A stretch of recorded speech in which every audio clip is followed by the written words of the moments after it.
भैया धर्म भावना भाव, धर्म भावना भाव।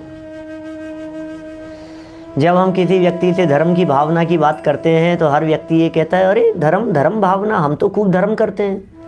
भैया बहुत धर्मात्मा जीव हैं, ये तो बहुत धर्मात्मा है, ये बहुत धर्मात्मा है, धर्म करते हैं, हम तो खूब धर्म करते हैं।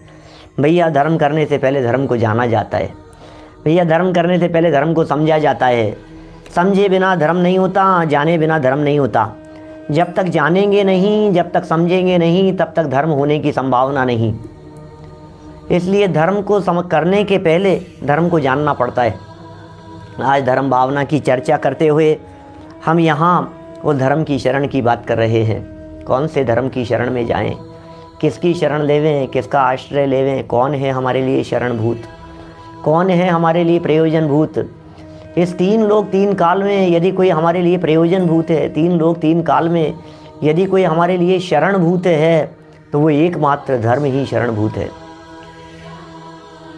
वस्तु के स्वभाव को धर्म कह दिया। आत्मा भी एक वस्तु है, इसलिए आत्मा का स्वभाव भी एक धर्म है। हर वस्तु धर्मात्मा है स्वभाव से, हम स्वभाव से धर्मात्मा हैं। बस उस स्वभाव को देखना है, उस स्वभाव को पहचानना है, उस स्वभाव का अवलंबन लेना है, उस स्वभाव की स्वीकृति करनी है। और क्या चाहिए हमारे को? किसी भी व्यक्ति को धर्मात्मा होने के लिए क्या करना है?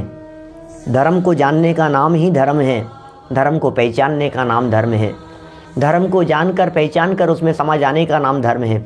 भावना तो भाव धर्मात्मा होने की, भावना ही नहीं है अभी तो। भाव भाव होने चाहिए, ये भावना की चर्चा चल रही है, हमारी भावना ही नहीं है। हम क्या करना चाहते हैं? सम्यक दर्शन, सम्यक ज्ञान, सम्यक चारित्र, ये रत्नत्रय ही धर्म है और धर्म ही शरणभूत है। किसकी शरण में जाएं? जो खोजता पर की शरण वह आत्मा बहिरात्मा। जो पर की शरण खोज रहे हैं, जो दुनिया में शरण सहारा तलाश रहे हैं। हर व्यक्ति को सहारा चाहिए, कोई सहारा मिल जाए, कोई सहारा देने को मिल जाए। बुढ़ापे का सहारा है, असहायों का सहारा। हम संकट के काल में सहारा खोजते हैं, परेशानियों में सहारा खोजते हैं। संकट तो किसके जीवन में, किसकी लाइफ में नहीं दिखाई देते? हर व्यक्ति की लाइफ में कुछ ना कुछ संकट और परेशानियां दिखाई देती है। लेकिन परेशानियों के समय में कौन याद आता है हमारे को? धर्म याद आता है या देवी देवता याद आते हैं? परमात्मा याद आते हैं कि आत्मा याद आता है? याद कौन आता है?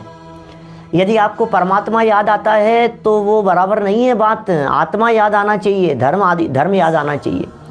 परमात्मा यदि याद आते हैं तो वो परमात्मा कैसे बने, उन परमात्मा ने संकटों को जीतने के लिए क्या किया था, वो भी तो याद आना चाहिए। आपको संकट के काल में यदि पार्श्वनाथ भगवान याद आते हैं, हम आपसे ये पूछते हैं, जब पार्श्वनाथ भगवान के ऊपर संकट आया था तो उन्होंने किसका सहारा लिया था? मुनिराजों के ऊपर जब संकट आते हैं तो वे किसका सहारा लेते हैं, किसकी शरण लेते हैं? बताओ तो सही।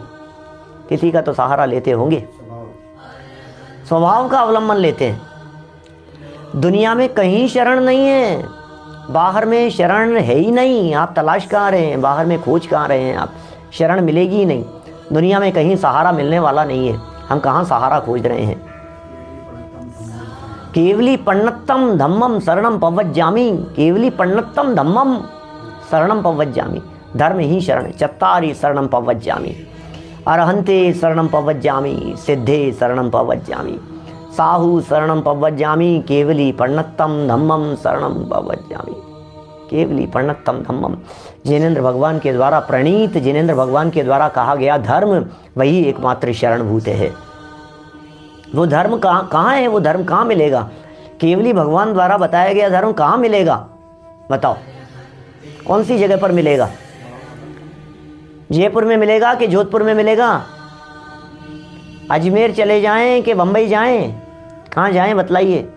भोपाल में तो नहीं मिलेगा, विदिशा में आए, कहाँ मिलेगा?